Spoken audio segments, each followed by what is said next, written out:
Instagram teen accounts have automatic protections for what teens see and who can contact them, plus time management tools.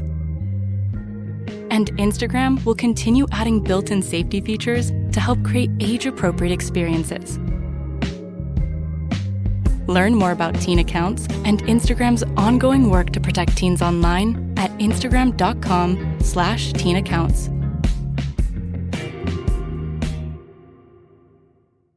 Adobe Acrobat Studio, your new foundation. Use PDF spaces to generate a presentation. Grab your docs, your permits, your moves. AI levels up your pitch, gets it in a groove. Choose a template with your timeless cool. Come on now, let's flex those tools. Draft, design, deliver, make it sing. AI builds the deck so you can build that thing. Do that, do that, do that with Acrobat. Learn more at adobe.com/do-that-with-Acrobat. ¿Estás preparado para adentrarte en un relato de intrigas palaciegas y decisiones que cambiarán el destino de un pueblo entero? Permíteme llevarte a través de la cautivadora historia de Amán, un hombre cuya ambición desmedida lo lleva por un camino de poder y traición. ¿Qué destino aguarda a Mardoqueo y al pueblo judío? ¿Podrán detener la amenaza de destrucción que se cierne sobre ellos? Acompáñanos mientras desentrañamos los secretos y las intrigas de esta historia de poder, traición y valentía. No te lo puedes perder. Iniciaremos este análisis del capítulo 3 del libro de Esther, versículo 1, el cual dice: Después de estas cosas el rey Asuero engrandeció a Amán hijo de Hamedata Agageo, y lo honró, y puso su silla sobre todos los príncipes que estaban con él. En este versículo comenzaremos analizándolo con esta frase. Después de estas cosas el rey Asuero engrandeció a Amán hijo de Hamedata Agageo. Este acto de enaltecimiento señala un cambio significativo en el equilibrio de poder dentro del reino y establece las bases para los eventos que seguirán. La elevación de Amán alude a una serie de consecuencias que tendrán un impacto profundo en la trama. Amán, al ser promovido a una posición de autoridad y influencia, adquiere un poder considerable sobre los asuntos del reino, lo que le permite tomar decisiones importantes y ejercer su voluntad sobre otros. Este ascenso al poder puede generar tensiones y conflictos entre Amán y otros personajes clave en la historia, así como establecer el escenario para eventos futuros. Además, la identidad de Amán como Agageo añade una capa adicional de complejidad a su personaje. Los agageos eran un pueblo con el que los israelitas tenían una historia de conflicto, lo que puede implicar una predisposición hostil hacia Amán por parte de ciertos personajes en la historia. Esta conexión étnica puede influir en las decisiones y acciones de Amán, así como en la forma en que es percibido por otros personajes en la trama. Este versículo finalizamos su análisis con esta frase. Y lo honró, y puso su silla sobre todos los príncipes que estaban con él. Al honrarlo y situarlo por encima de todos los príncipes en su corte, Asuero elevó significativamente la posición de Amán, otorgándole autoridad y poder sobre los líderes más destacados del reino. Esta acción del rey Asuero señala la influencia y el control que Amán ejerce en la corte real. Al colocarlo por encima de otros nobles y príncipes, Asuero indica claramente su confianza en Amán y su disposición a seguir sus consejos y recomendaciones. La posición elevada de Amán no solo le brinda poder político, sino que también le otorga acceso privilegiado a la toma de decisiones y al gobierno del reino. Sin embargo, esta promoción también puede generar envidia y resentimiento entre otros miembros de la corte que ven su propia posición y estatus eclipsados por el ascenso de Amán. Este aumento repentino en la influencia de Amán podría alimentar intrigas y rivalidades dentro de la corte, creando tensiones que podrían tener consecuencias imprevistas en el futuro del reino. Continuamos este análisis del capítulo 3, del libro de Esther, versículo 2. El cual dice: Y todos los siervos del rey que estaban a la puerta del rey se arrodillaban y se inclinaban ante Amán, porque así lo había mandado el rey, pero Mardoqueo ni se arrodillaba ni se humillaba. De este maravilloso versículo iniciaremos con el análisis de esta frase. Y todos los siervos del rey que estaban a la puerta del rey se arrodillaban y se inclinaban ante Amán, porque así lo había mandado el rey. La orden del rey de que todos los siervos se postraran ante Amán demuestra la posición privilegiada que ocupaba en la corte real y la deferencia que se le otorgaba en el reino. El acto de postrarse y inclinarse ante Amán representa un gesto de sumisión y reverencia hacia su autoridad. Es un símbolo de reconocimiento público de su estatus elevado y su influencia en la corte del rey Asuero.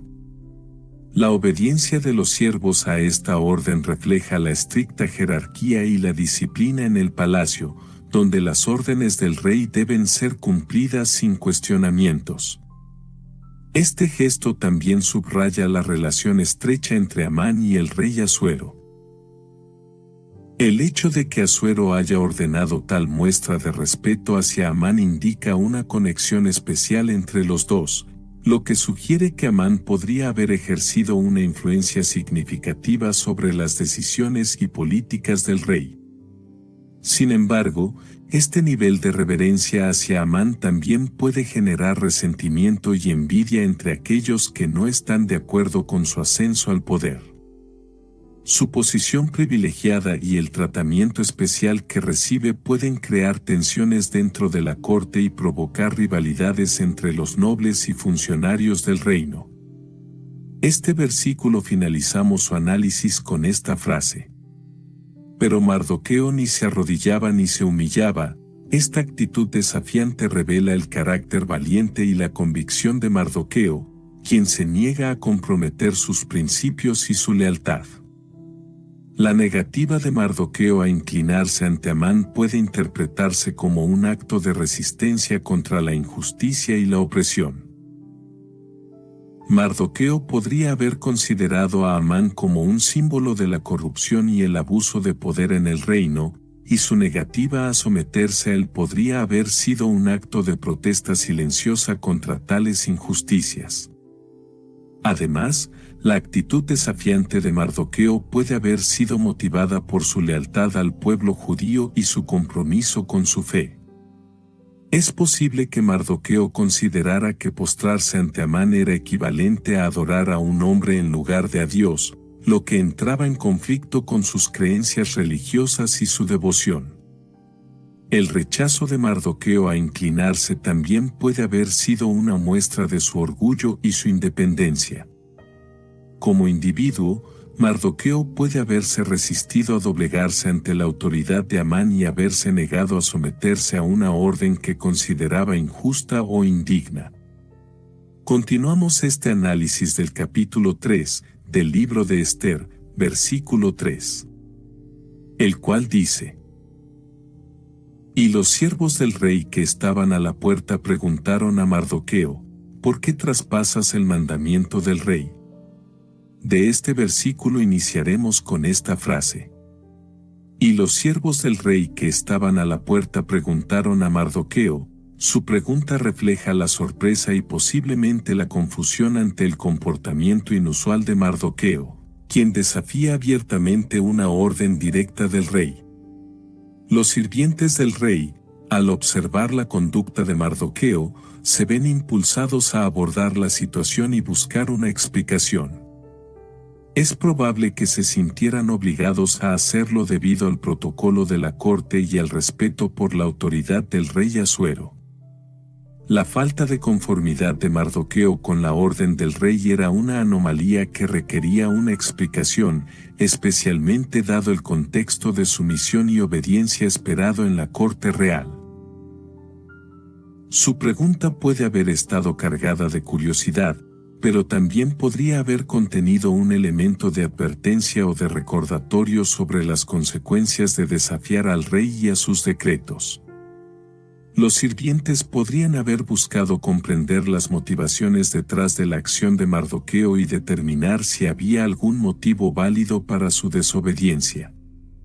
Continuamos este análisis del capítulo 3 del libro de Esther, versículo 4, el cual dice: Aconteció que hablándole cada día de esta manera, y no escuchándolos él, lo denunciaron a Amán, para ver si Mardoqueo se mantendría firme en su dicho, porque ya él les había declarado que era judío.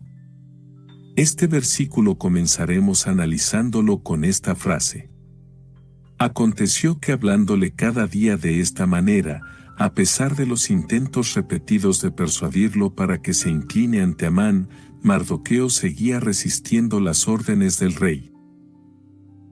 Esta persistencia en el diálogo diario con Mardoqueo indica que los siervos del rey estaban decididos a resolver esta situación. Podría reflejar su creciente frustración por la negativa constante de Mardoqueo a cumplir con el mandato real y su determinación para hacer que obedezca. Además, esta frase sugiere que Mardoqueo estaba expuesto a una presión constante y continua por parte de los siervos del rey, lo que posiblemente incrementaba la tensión en la corte. La repetición del intento de persuasión día tras día también podría indicar que la situación se estaba volviendo cada vez más urgente y que se estaban agotando las opciones para resolver el conflicto de manera pacífica. Ahora nos detendremos a analizar el fragmento del versículo que dice: Y no escuchándolos él, lo denunciaron a Amán. Al no lograr persuadir a Mardoqueo, optaron por informar a Amán sobre su desobediencia. Esta acción resalta la creciente tensión y antagonismo entre Mardoqueo y los siervos del rey, así como la determinación de estos últimos de hacer cumplir las órdenes del monarca. Al denunciar a Mardoqueo, los siervos buscan que Amán tome medidas contra él por su falta de respeto hacia su autoridad y la del rey. La denuncia a Amán también sugiere una escalada en el conflicto dentro de la corte real, ya que implica que Mardoqueo ahora podría enfrentar consecuencias más graves por su actitud desafiante.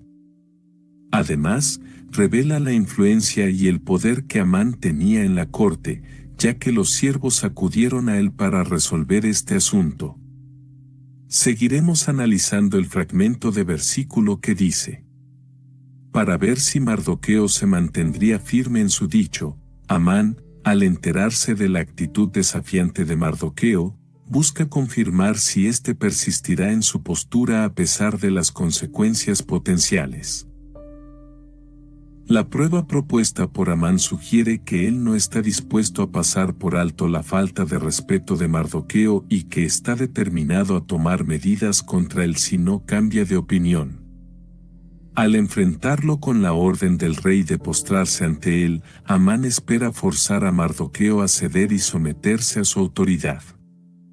Además, esta frase revela la naturaleza desafiante y la determinación de Mardoqueo al mantenerse firme en sus convicciones a pesar de la presión externa. Su negativa a ceder ante la intimidación de Amán demuestra su compromiso con sus principios y su valentía para resistir la injusticia. Este versículo finalizamos su análisis con esta frase: Porque ya él les había declarado que era judío, Mardoqueo había informado previamente a los siervos del rey sobre su afiliación étnica, lo que indica que su negativa a obedecer la orden de postrarse ante Amán estaba arraigada en sus convicciones religiosas y culturales. Al declararse como judío, Mardoqueo estaba afirmando su lealtad a su fe y a su pueblo. En la cultura persa de la época, postrarse ante una figura de autoridad era un signo de respeto y sumisión, pero Mardoqueo optó por desafiar esta norma debido a su identidad como judío y su negativa a rendir culto a alguien que no fuera Dios. Esta declaración de identidad revela la integridad y la valentía de Mardoqueo al mantenerse firme en sus creencias incluso cuando enfrenta una presión considerable. Su negativa a comprometer su identidad judía muestra su compromiso con sus valores y su disposición a enfrentar las consecuencias de sus acciones en nombre de su fe. Continuamos este análisis del capítulo 3 del libro de Esther, versículo 5, el cual dice: Y vio Amán que Mardoqueo ni se arrodillaba ni se humillaba delante de él, y se llenó de ira. En este versículo comenzaremos analizándolo con esta frase.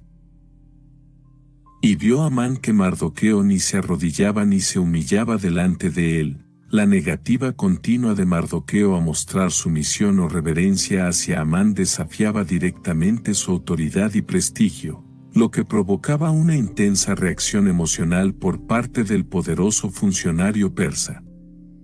Para Amán, acostumbrado a recibir adoración y respeto por parte de los siervos del rey, la actitud desafiante de Mardoqueo era una afrenta personal y una amenaza a su propio ego y posición de poder. La resistencia de Mardoqueo minaba la imagen de autoridad y superioridad que Amán deseaba proyectar sobre los demás, lo que lo llevaba a sentirse desafiado y menospreciado. La falta de sumisión de Mardoqueo también socavaba el control de Amán sobre la corte real y su influencia sobre los sirvientes del rey, lo que aumentaba su irritación y frustración. Su incapacidad para obligar a Mardoqueo a cumplir con la orden del rey socavaba su propia autoridad y lo dejaba en una posición vulnerable frente a sus superiores. Este versículo finalizamos su análisis con esta frase. Y se llenó de ira. La negativa de Mardoqueo a postrarse ante Amán no solo desafiaba la autoridad de este último, sino que también cuestionaba la legitimidad del propio poder del rey Asuero. Como figura de confianza y honor en la corte, Amán esperaba ser reverenciado por todos los sirvientes del rey, y la negativa de Mardoqueo socavaba esta expectativa, lo que lo llenaba de ira y resentimiento. Además, la ira de Amán podría interpretarse como un reflejo de su propia inseguridad y fragilidad. A pesar de su posición elevada, Amán quizás se sentía amenazado por aquellos que no reconocían su autoridad de manera incondicional. La negativa de Mardoqueo a postrarse ante él podría haber despertado sus temores más profundos de ser desafiado o desplazado en la jerarquía de la corte. Por otro lado, la ira de Amán también podría haber sido impulsada por su ego herido y su necesidad de mantener una imagen de poder y dominio. La resistencia de Mardoqueo amenazaba con socavar su prestigio y posición en la corte, lo que lo llevaba a reaccionar de manera impulsiva y agresiva para proteger su estatus y reputación. Continuamos este análisis del capítulo 3 del libro de Esther, versículo 6.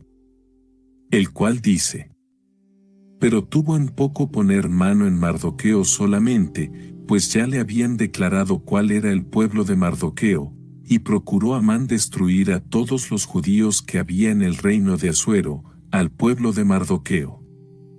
De este maravilloso versículo iniciaremos con el análisis de esta frase. Pero tuvo en poco poner mano en Mardoqueo solamente. Sin embargo, esta consideración fue momentánea, ya que rápidamente desechó la idea de castigar a Mardoqueo solo. La razón de esta decisión más drástica probablemente esté relacionada con la identidad judía de Mardoqueo. Para Amán, Mardoqueo no era solo un individuo que se negaba a rendirle homenaje, también representaba a un grupo étnico y religioso que, en su mente, era digno de desprecio y castigo. Como tal, la resistencia de Mardoqueo se convirtió en una afrenta no solo a la autoridad de Amán, sino también a su propia identidad y orgullo nacional. Esta percepción exacerbó la ira de Amán y lo llevó a considerar medidas más severas contra Mardoqueo y su pueblo. Además, la decisión de Amán de no limitarse a castigar solo a Mardoqueo también puede haber sido motivada por consideraciones políticas y estratégicas. Al atacar a Mardoqueo y a toda su comunidad, Amán podría enviar un mensaje claro de dominio y control, demostrando su poder sobre cualquier posible desafío a su autoridad, ya sea individual o colectivo. Ahora nos detendremos a analizar el fragmento del versículo que dice: Pues ya le habían declarado cuál era el pueblo de Mardoqueo. Este conocimiento añade una capa adicional de significado a la reacción de Amán ante la actitud desafiante de Mardoqueo. Al comprender que Mardoqueo era judío, Amán pudo percibir la negativa de Mardoqueo como un acto de resistencia basado en su identidad étnica y religiosa. Para Amán, esto no solo representaba una falta de respeto personal, sino también un desafío a la supremacía y el dominio de su propio pueblo sobre los judíos. La afiliación étnica de Mardoqueo agregaba un aspecto de conflicto interétnico y religioso a la situación, exacerbando aún más la ira y el deseo de venganza de Amán.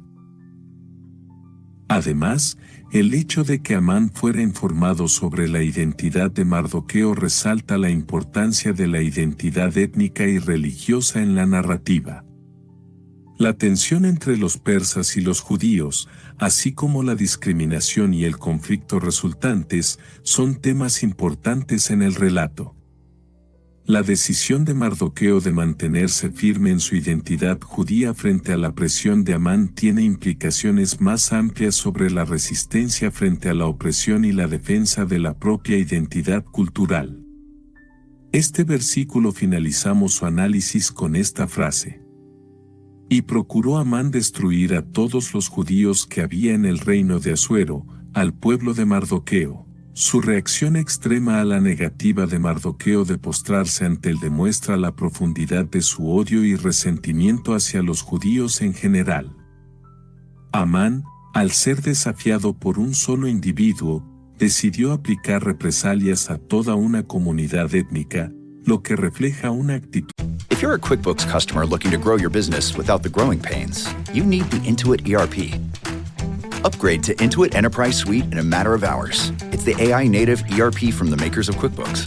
Learn more at intuit.com/ERP. Holiday presents, in the red corner, the undisputed, undefeated Weed Whacker Guy. Champion of hurling grass and pollen everywhere. And in the blue corner, the challenger, extra strength Holiday. Eye drops that work all day to prevent the release of histamines that cause itchy allergy eyes. And the winner by knockout is Holiday. Holiday, bring it on. Extremadamente intolerante y vengativa. En lugar de abordar el problema de manera justa y equitativa, Amán optó por una respuesta desproporcionada y violenta, buscando la aniquilación total de los judíos en el reino. Su plan de destruir a todos los judíos, incluido el pueblo de Mardoqueo, muestra la escala masiva de su odio y su determinación de erradicar por completo a aquellos a quienes percibe como sus enemigos. Esta medida no solo revela la crueldad y la falta de compasión de Amán, sino que también plantea una grave amenaza para la comunidad judía en el reino de Asuero. Continuamos este análisis del capítulo 3 del libro de Esther, versículo 7, el cual dice: En el mes primero, que es el mes de Nisán, en el año 12º del rey Asuero, fue echada Pur, esto es, la suerte, delante de Amán, suerte para cada día y cada mes del año, y salió el mes 12º, que es el mes de Adar. De este versículo iniciaremos con esta frase: En el mes primero, que es el mes de Nisán, en el año 12º del rey Asuero. Esta precisión temporal ayuda a situar la narrativa en un momento específico dentro del calendario persa y dentro del reinado de Asuero.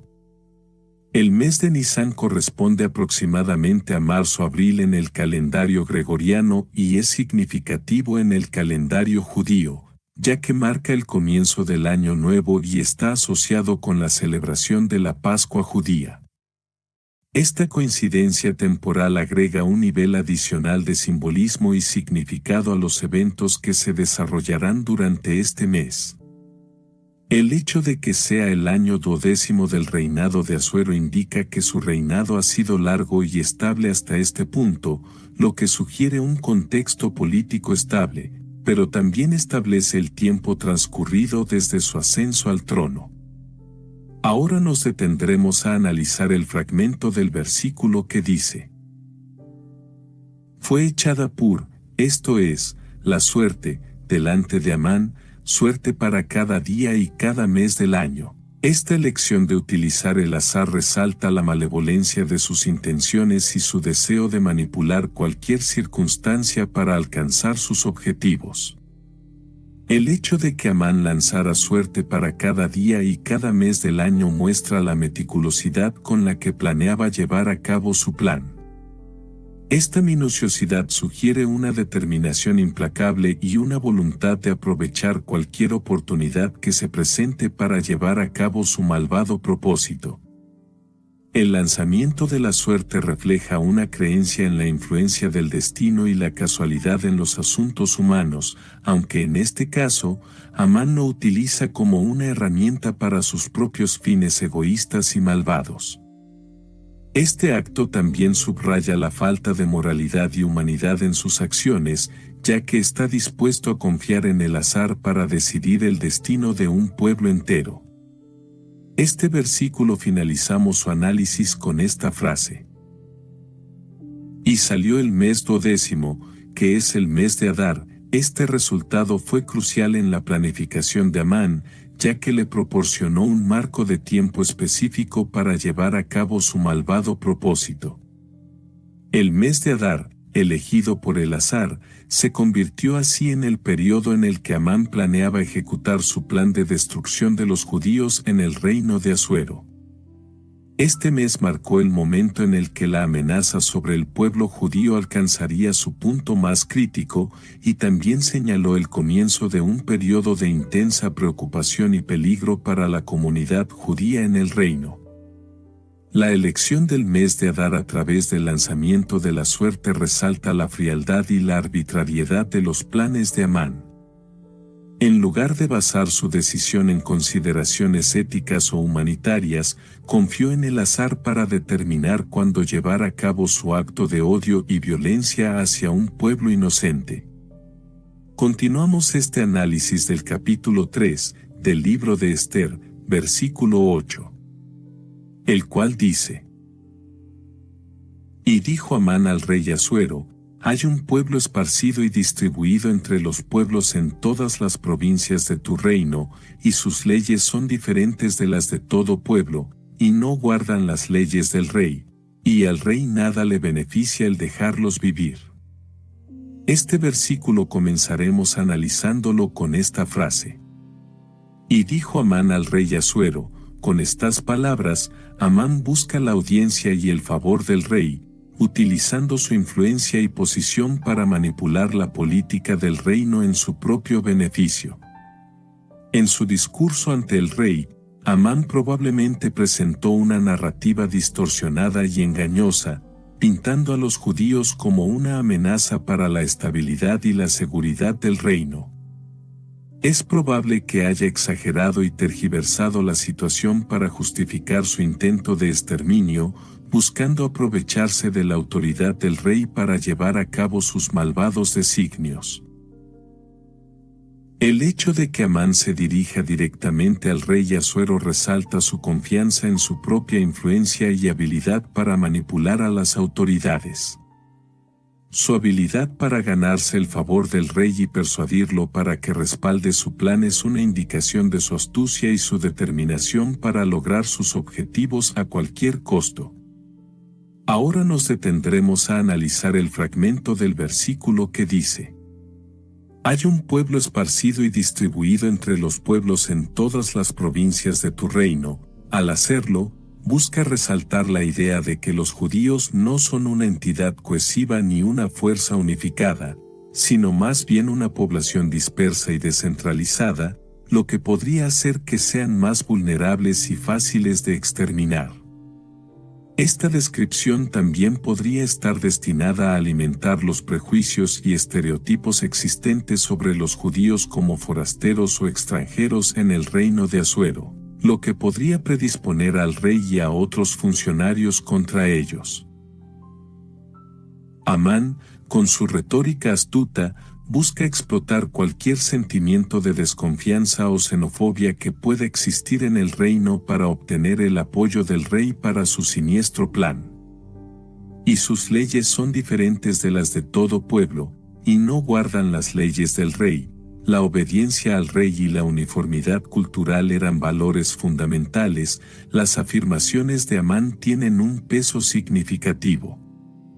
Al sugerir que los judíos no se someten a la autoridad del rey y siguen sus propias leyes, Amán está cuestionando su lealtad y su integración en la sociedad persa. Esta acusación también puede interpretarse como una estrategia para generar miedo y desconfianza hacia los judíos entre el pueblo y las autoridades. Al retratarlos como una comunidad separada y desobediente, Amán intenta sembrar la discordia y justificar su plan de exterminio como una medida para mantener la cohesión y el orden dentro del reino. Además, al destacar las diferencias en las leyes y prácticas judías, Amán busca crear una narrativa de ellos contra nosotros, fomentando la discriminación y la persecución hacia esta comunidad. Esta retórica divisiva sirve para consolidar el apoyo a sus propios intereses y a su agenda de odio y violencia contra los judíos. Este versículo finalizamos su análisis con esta frase. Y al rey nada le beneficia el dejarlos vivir. Amán sugiere que permitir que los judíos continúen viviendo dentro del territorio controlado por el rey representaría una amenaza para el orden social y político establecido. Desde la perspectiva de Amán, los judíos son considerados una fuerza disruptiva que socava la autoridad real y desafía las normas culturales y legales del reino. Al sugerir que su presencia no es beneficiosa para el rey, Amán busca justificar la necesidad de eliminarlos como una medida para proteger los intereses y la seguridad del Estado. Este argumento de Amán refleja una narrativa de intolerancia y prejuicio hacia los judíos, presentándolos como chivos expiatorios convenientes para los problemas y desafíos internos del reino. Además, sugiere una falta de comprensión o aprecio por la diversidad cultural y religiosa dentro del imperio persa, promoviendo en su lugar una política de homogeneidad y conformidad. Continuamos este análisis del capítulo 3 del libro de Esther, versículo 9, el cual dice: Si pleis al rey, decrete que sean destruidos, y yo pesaré 10,000 talentos de plata a los que manejan la hacienda, para que sean traídos a los tesoros del rey. En este versículo comenzaremos analizándolo con esta frase. Si pleis al rey, decrete que sean destruidos. En esta frase, Amán reconoce que la decisión final recae en el rey Asuero y busca obtener su consentimiento para proceder con su agenda destructiva. Amán presenta su solicitud con un tono de deferencia hacia el rey, expresando su disposición a actuar de acuerdo con los deseos y la voluntad del monarca. Al hacerlo, busca ganarse el favor del rey y asegurarse de que su propuesta sea aceptada y respaldada oficialmente. La frase también refleja la dinámica de poder en la corte persa, donde los deseos del rey tienen un peso significativo y las decisiones tomadas por él tienen consecuencias de gran alcance. Amán, al presentar su solicitud de manera respetuosa y sumisa, intenta influir en la toma de decisiones del rey y obtener su apoyo para sus planes. Además, la frase sugiere la autoridad y el control que Amán tiene sobre la situación, ya que se presenta como el principal instigador de la propuesta de destrucción de los judíos. Su disposición a actuar en nombre del rey muestra su confianza en su propia influencia y poder en la corte real. Este versículo finalizamos su análisis con esta frase. Y yo pesaré 10,000 talentos de plata a los que manejan la hacienda, para que sean traídos a los tesoros del rey. Esta declaración revela la extensión de su determinación y su disposición a comprometer grandes recursos financieros para asegurar la ejecución de su plan. El uso de la cifra 10,000 talentos de plata resalta la magnitud de la oferta de Amán. Los talentos de plata eran una unidad de medida de gran valor en la antigüedad, y 10,000 de ellos representarían una suma extraordinariamente grande, lo que sugiere la inmensa riqueza que Amán estaba dispuesto a sacrificar para lograr su objetivo. Esta cantidad de dinero tendría un impacto significativo en los tesoros reales, fortaleciendo la posición financiera del rey Asuero y asegurando aún más su apoyo a la propuesta de Amán. La oferta de pagar esta suma a los encargados de la hacienda también revela el alcance de la influencia y el control de Amán sobre los asuntos financieros del reino. LinkedIn is pretty great at a lot of things, like helping you tap into the latest trends and insights in your field. We cannot stop your coworker from tapping her pencil. LinkedIn can help you find new jobs that align with your career goals. We cannot help you find the source of that weird smell in the office fridge. Ew. And while we can't stop your coworkers from bringing their hobbies into the office, LinkedIn can help you bring your career to the next level. LinkedIn is the network that works for you. Su capacidad para movilizar tales recursos sugiere que ocupaba una posición de poder considerable y que tenía la capacidad de influir en las decisiones económicas y políticas clave. Además, al proponer que el dinero se depositara en los tesoros del rey, Amán busca legitimar su oferta y presentarla como un beneficio para el reino en su conjunto. Al ofrecer una compensación financiera, intenta justificar su propuesta de destrucción de los judíos como una medida que traerá beneficios económicos al reino y fortalecerá la posición del rey Asuero. Continuamos este análisis del capítulo 3 del libro de Esther, versículo 10. El cual dice: Entonces el rey quitó el anillo de su mano y lo dio a Amán hijo de Amedata Agageo, enemigo de los judíos. De este maravilloso versículo iniciaremos con el análisis de esta frase. Entonces el rey quitó el anillo de su mano y lo dio a Amán hijo de Amedata Agageo. Este acto no solo refleja un cambio en el poder dentro del reino, sino que también revela dinámicas políticas y relaciones personales clave.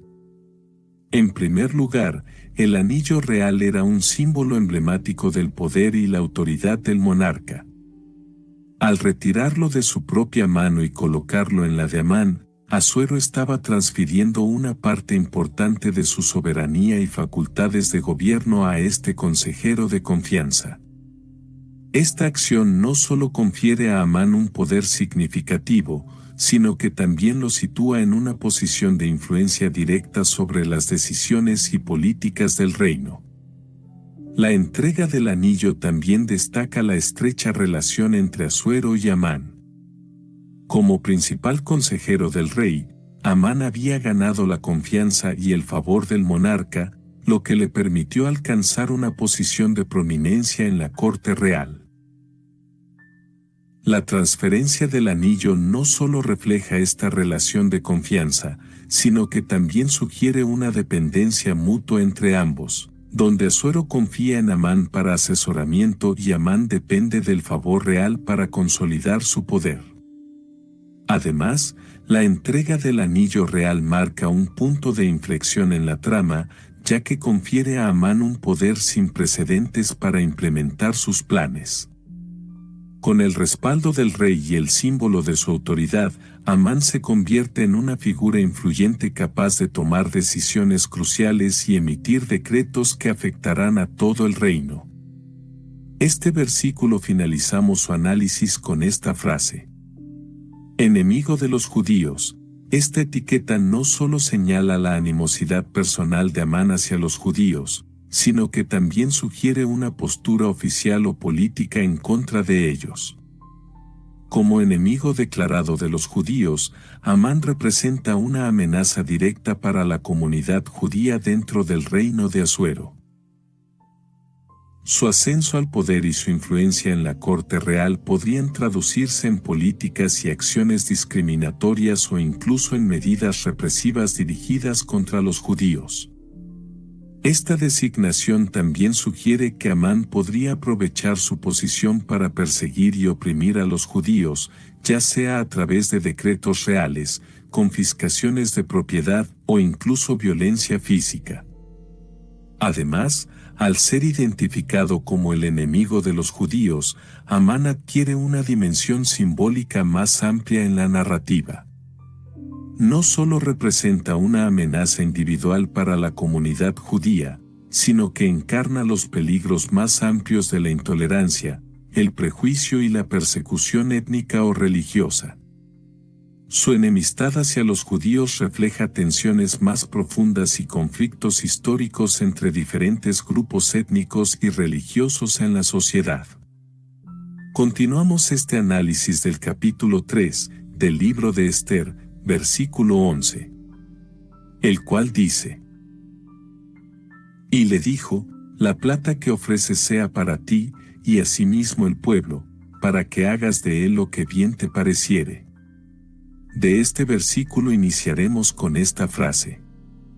Y le dijo, la plata que ofreces sea para ti. El hecho de que el rey no solo permita, sino que también acepte el soborno, sugiere una corrupción dentro de la corte real y una falta de integridad moral en la toma de decisiones. Al concederle a Amán el control sobre la suma ofrecida, el rey Asuero efectivamente otorga a su enemigo de los judíos un recurso valioso que puede utilizar para avanzar en sus propios intereses, incluido el plan de destruir a los judíos. Esta decisión subraya la influencia y el poder de Amán sobre el rey, así como la complicidad del rey en los planes de Amán contra los judíos. La frase también sugiere una falta de justicia y equidad en el reino, donde los sobornos pueden comprar favor y manipular la voluntad del rey. Esta situación crea un ambiente de incertidumbre y peligro para la comunidad judía, ya que su enemigo tiene ahora recursos financieros adicionales para respaldar sus acciones hostiles. Este versículo finalizamos su análisis con esta frase. Y asimismo el pueblo, para que hagas de él lo que bien te pareciere, no solo acepta el soborno de Amán, sino que también le concede autoridad absoluta sobre el destino del pueblo judío. Esta concesión de control total sobre el destino de un pueblo muestra la confianza ciega del rey en Amán y su disposición a delegar decisiones importantes a su enemigo. Al otorgar a Amán tal poder sin restricciones, el rey Asuero esencialmente coloca la vida y el bienestar de todo un grupo étnico en manos de un individuo cuyas intenciones hostiles son claras. Esta acción subraya la naturaleza despótica del gobierno y la falta de consideración por la justicia y la equidad en la toma de decisiones. La frase también sugiere una ausencia de rendición de cuentas dentro del reino, donde las acciones de un individuo pueden tener consecuencias devastadoras para toda una comunidad sin supervisión ni control. Esta situación deja a los judíos en una posición extremadamente vulnerable, a merced de la voluntad caprichosa y maliciosa de Amán. Continuamos este análisis del capítulo 3 del libro de Esther, versículo 12. El cual dice: Entonces fueron llamados los escribanos del rey en el mes primero, al día 13 del mismo, y fue escrito conforme a todo lo que mandó Amán, a los sátrapas del rey, a los capitanes que estaban sobre cada provincia y a los príncipes de cada pueblo, a cada provincia según su escritura, y a cada pueblo según su lengua. En nombre del rey Asuero fue escrito, y sellado con el anillo del rey. Este versículo comenzaremos analizándolo con esta frase. Entonces fueron llamados los escribanos del rey en el mes primero, al día 13 del mismo, La convocatoria de los escribanos del rey en el primer mes, específicamente en el día 13, establece un marco temporal significativo para la implementación de este plan diabólico. El primer mes del calendario, el mes de Nisán, es un momento simbólico y estratégico. Marca el comienzo del Año Nuevo judío y está asociado con celebraciones de renovación y esperanza. Sin embargo, en este contexto, el día 13 de este mes se convierte en un día ominoso y funesto, ya que es el día elegido por Amán para llevar a cabo su plan de exterminio. La convocatoria de los escribanos del rey indica que se están realizando preparativos formales y administrativos para poner en marcha la orden de Amán. Los escribanos, encargados de la redacción y el registro de documentos oficiales, desempeñan un papel crucial en la implementación de la voluntad del rey y de sus decretos.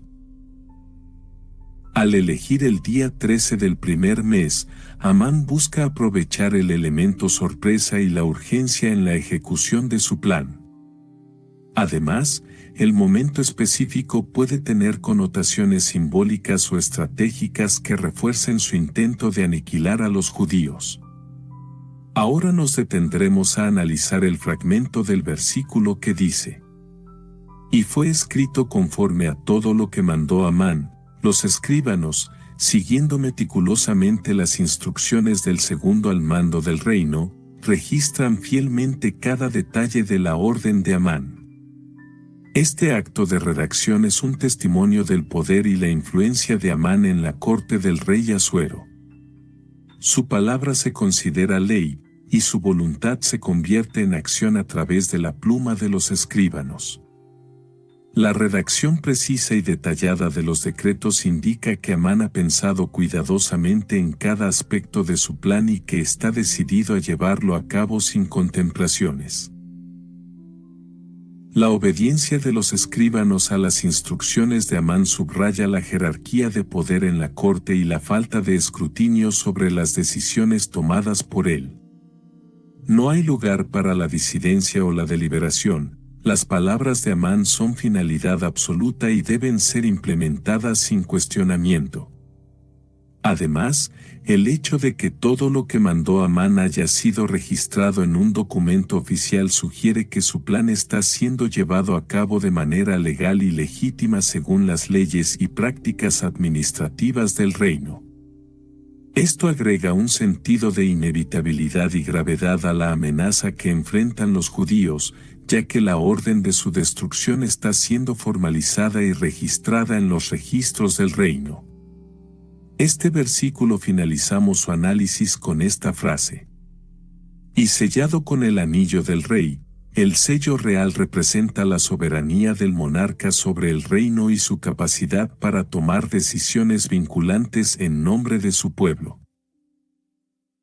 Al sellar el decreto con su propio anillo, el rey Asuero está respaldando personalmente la orden de Amán y delegando su autoridad para ejecutarla en su nombre. Este acto de sellar el decreto es un ritual que se remonta a tiempos antiguos, donde el sello del rey se consideraba sagrado y su uso confería un estatus especial a los documentos oficiales. El sello del rey no solo era una marca de autenticidad, sino también un símbolo de la voluntad del monarca y su capacidad para hacer cumplir la ley. En el contexto de la historia, el hecho de que el decreto sea sellado con el anillo del rey implica que el rey Asuero está respaldando activamente el plan de Amán para exterminar a los judíos. Esta acción tiene implicaciones profundas, ya que significa que el rey ha dado su aprobación oficial a una política de persecución y violencia contra una parte de su propio pueblo. Continuamos este análisis del capítulo 3 del libro de Esther, versículo 13, el cual dice: «Y fueron enviadas cartas por medio de correos a todas las provincias del rey, con la orden de destruir, matar y exterminar a todos los judíos, jóvenes y ancianos, niños y mujeres, en un mismo día, en el día 13 del mes 12, que es el mes de Adar, y de apoderarse de sus bienes. En este versículo comenzaremos analizándolo con esta frase. Y fueron enviadas cartas por medio de correos a todas las provincias del rey. El uso de correos o mensajeros para llevar el mensaje a todas las partes del reino demuestra la voluntad de implementar la orden de manera rápida y eficiente. Este acto también subraya la naturaleza sistemática y coordinada del plan de Amán. Al enviar cartas a todas las provincias, se asegura de que el decreto llegue a todos los rincones del reino, garantizando que nadie esté exento de sus disposiciones. Además, al utilizar correos dedicados para este propósito, se garantiza que el mensaje sea entregado de manera oportuna y sin demoras, lo que refleja la urgencia con la que se desea llevar a cabo la orden. El envío de cartas a todas las provincias también tiene implicaciones políticas significativas. Muestra que el decreto es una política oficial del gobierno central y que se espera que todas las autoridades locales y provinciales lo cumplan y hagan cumplir. Además, al enviar el mensaje de manera tan amplia, Amán y el rey Asuero buscan enviar un claro mensaje de autoridad y poder a todos los habitantes del reino, consolidando así su dominio sobre la nación. Ahora nos detendremos a analizar el fragmento del versículo que dice: con la orden de destruir, matar y exterminar a todos los judíos.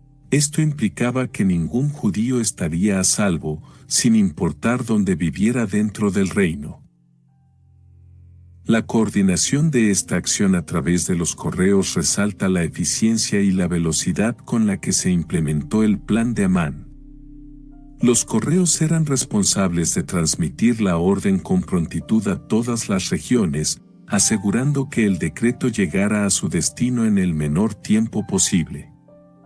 Esta rápida difusión aumentaba el impacto del mensaje y dejaba poco tiempo para la preparación o la resistencia por parte de la comunidad judía.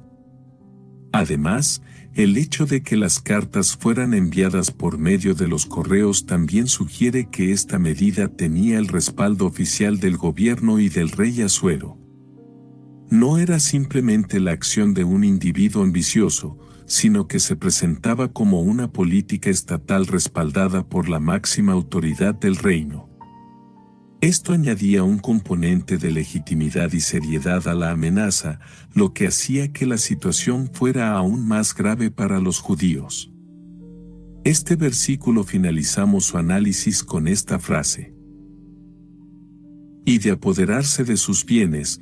No solo se trataba de la pérdida de vidas, sino también de la confiscación de sus posesiones y recursos, lo que implicaba un golpe devastador tanto para su seguridad financiera como para su estabilidad emocional. Esta medida no solo tenía el objetivo de privar a los judíos de sus riquezas, sino también de despojarlos de cualquier medio de subsistencia o apoyo financiero que pudieran tener. Al confiscar sus bienes, se buscaba aumentar el impacto de la destrucción y asegurar que la comunidad judía quedara completamente desposeída y vulnerable. Además, la confiscación de bienes también servía como un incentivo para aquellos que participaban en la ejecución del decreto de Amán. Les ofrecía la oportunidad de obtener ganancias personales a expensas del sufrimiento de otros, lo que podía motivar aún más la persecución y el saqueo contra los judíos. Continuamos este análisis del capítulo 3 del libro de Esther, versículo 14, el cual dice: la copia del escrito que se dio por mandamiento en cada provincia fue publicada a todos los pueblos, a fin de que estuviesen listos para aquel día. De este maravilloso versículo iniciaremos con el análisis de esta frase. La copia del escrito que se dio por mandamiento en cada provincia del vasto reino de Asuero recibió una réplica del escrito, lo que garantizaba que la orden de destrucción de los judíos se hiciera efectiva en todo el territorio. Esta estrategia de difusión masiva tenía el propósito de asegurar que ningún rincón del reino quedara exento de la orden de Amán. Desde las regiones más remotas hasta los centros urbanos más poblados, todos recibirían el mismo mandato de exterminio de los judíos.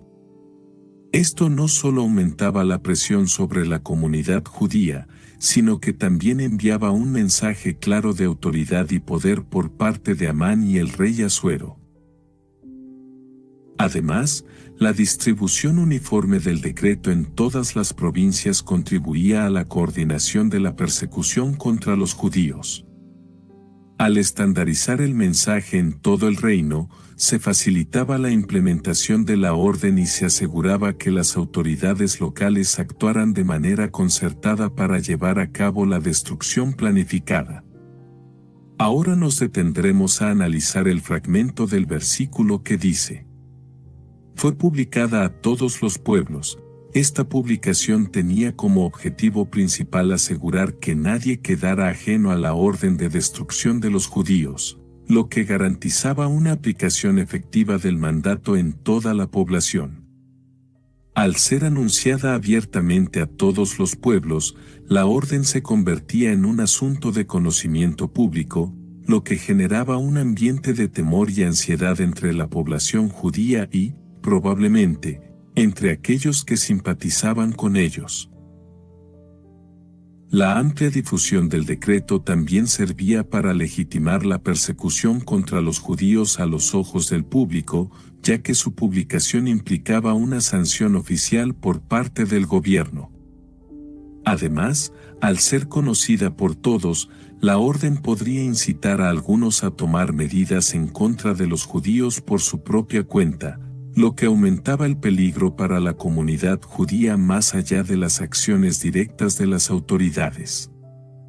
Esto contribuía a crear un clima de incertidumbre y peligro para los judíos en todo el reino. Este versículo finalizamos su análisis con esta frase: a fin de que estuviesen listos para aquel día. Esta preparación implicaba tanto a aquellos encargados de llevar a cabo la persecución como a los ciudadanos comunes que podrían ser instigados a participar en ella. Para los agentes del gobierno y las autoridades locales, la publicación del decreto les proporcionaba un aviso claro y una confirmación oficial de las instrucciones a seguir. Esto les permitía realizar los preparativos necesarios, como movilizar fuerzas de seguridad, coordinar acciones logísticas y asegurar el cumplimiento del mandato en sus respectivas áreas de jurisdicción. Por otro lado, para la población en general, la publicación del decreto servía para crear conciencia y anticipar el cumplimiento de la orden. Al estar informados con anticipación, los ciudadanos podían tomar medidas para prepararse para el evento, ya sea evitando áreas de conflicto, protegiendo sus propiedades o buscando refugio en lugares seguros. Además, la publicación del decreto también tenía como objetivo fomentar un clima de aceptación y legitimación de la persecución entre la población en general. Al estar expuestos al mensaje oficial del gobierno, muchos podrían verse influenciados para respaldar o participar en la persecución, lo que aumentaría la eficacia y el alcance de la acción planeada. Continuamos este análisis del capítulo 3 del libro de Esther, versículo 15. El cual dice: Y salieron los correos prontamente por mandato del rey, y el edicto fue dado en Susa, capital del reino. Y el rey y Amán se sentaron a beber, pero la ciudad de Susa estaba conmovida. De este versículo iniciaremos con esta frase: Y salieron los correos prontamente por mandato del rey.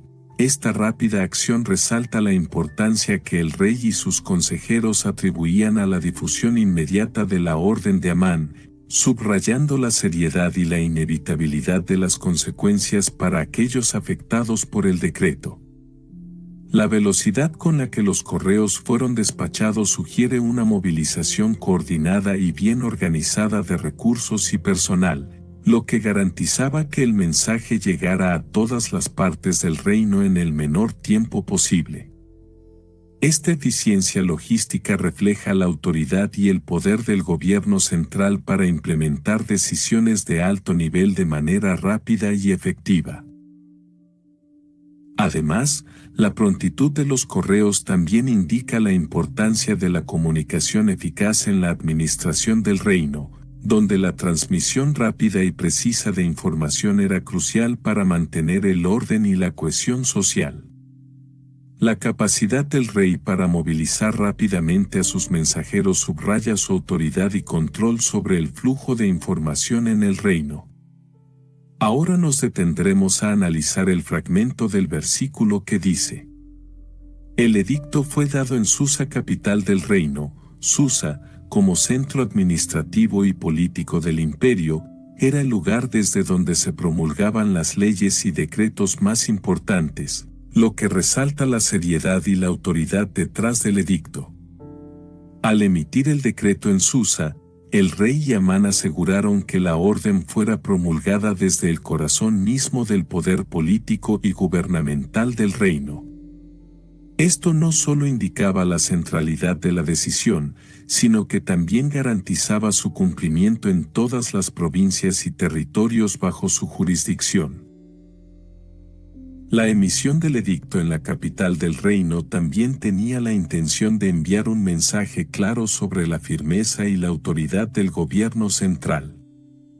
Al hacerlo, se esperaba que la población en todas las regiones comprendiera la seriedad de la orden y actuara en consecuencia, lo que refuerza la cohesión y la obediencia dentro del reino. Seguiremos analizando el fragmento del versículo que dice: Y el rey y Amán se sentaron a beber. Esta escena revela una desconcertante falta de preocupación por las implicaciones de su decreto, mostrando una indiferencia aparente hacia el sufrimiento y la angustia que su decisión causaría. El acto de sentarse a beber en medio de la promulgación del edicto sugiere una desconexión emocional y moral por parte del rey y de Amán, quienes, en lugar de mostrar empatía o reflexión sobre las vidas que estaban en peligro, optaron por buscar placer y distracción. Esta actitud frívola resalta la falta de consideración por las vidas y el bienestar de los ciudadanos del reino, revelando una insensibilidad hacia el sufrimiento humano. Este versículo finalizamos su análisis con esta frase: Pero la ciudad de Susa estaba conmovida. La promulgación del edicto había desencadenado una ola de preocupación y malestar entre los ciudadanos, quienes se veían enfrentados repentinamente a una amenaza inminente contra sus vecinos y conciudadanos judíos. La agitación en Susa reflejaba el temor y la incertidumbre que se extendían por toda la ciudad ante la noticia de la orden de exterminio. Las calles resonaban con murmullos ansiosos y conversaciones cargadas de inquietud mientras la población intentaba procesar la gravedad de la situación. La promulgación del edicto había perturbado profundamente la vida cotidiana en Susa, transformando la atmósfera de la ciudad en una de tensión y aprensión. Esta conmoción en Susa también subrayaba la división dentro de la sociedad, con algunos quizás apoyando la decisión del rey y de Amán, mientras que otros se horrorizaban por las implicaciones de tal acto de violencia estatal. En medio de esta agitación, los ciudadanos se enfrentaban a decisiones difíciles sobre cómo responder a la orden del rey, lo que generaba un clima de ansiedad y desasosiego en toda la ciudad.